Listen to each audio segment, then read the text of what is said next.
दर्शक बंधु आपणकर चुट्टी प्रबल मात्रा रे झड़ुछि कि दिनकू दिन आपण चुट्टी झड़वा को नहीं चिंतित हो पड़ुछंती कि हेले आमे आपणकू एमिति समाधान कहबू जहा आपणकू वर्षा दिने चुट्टी झड़वा समस्या निश्चित रोकिब।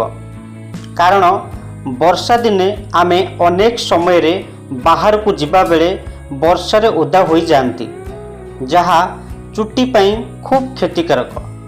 वर्षा पानी रे थिबा एसिड अंश चुट्टी को दुर्बल कराई थाए जहा द्वारा प्रबल मात्रा रे चुट्टी झड़ी थाए।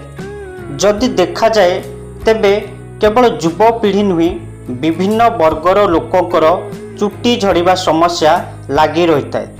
एक रिपोर्ट कहूची भारतर समुदाय लोकसंख्यारू प्राय 40% लोकंकर चुट्टी झड़वा समस्या देखा जाए जार मुख्य कारण हेउची हार्मोन असंतुलन पाई। सेतुरु 50% पुरुषंकर चुट्टी झड़ुथिबा बेले 20-30% महिलांकर चुट्टी झड़वा समस्या लगी रही थाए।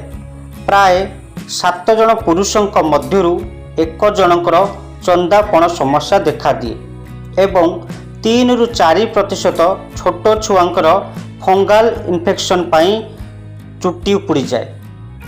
25 वर्षरू कम बयसर पुरुषंकर चुट्टी झड़ुथिबा संख्या 50.31%।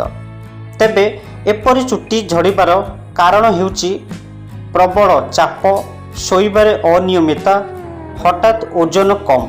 सेहीपरि महिलांक क्षेत्र में मध्य अत्याधिक डाएट चुट्टी रे विभिन्न प्रकार केमिकल व्यवहार चुट्टी झड़ीबार कारण अटे। सेहीपरि जेनेटिक समस्या जोगु मध्य चुट्टी झड़ीबार समस्या देखा जाए। तेबे चुट्टी पाई विभिन्न ऋतु रे विभिन्न प्रकार जत्न निया जाए। सेहीपरि वर्षा दिने मध्य आपण किछि घरोई जिनिसर ही आपण निज चुट्टीर जत्न नहीं पारिबे।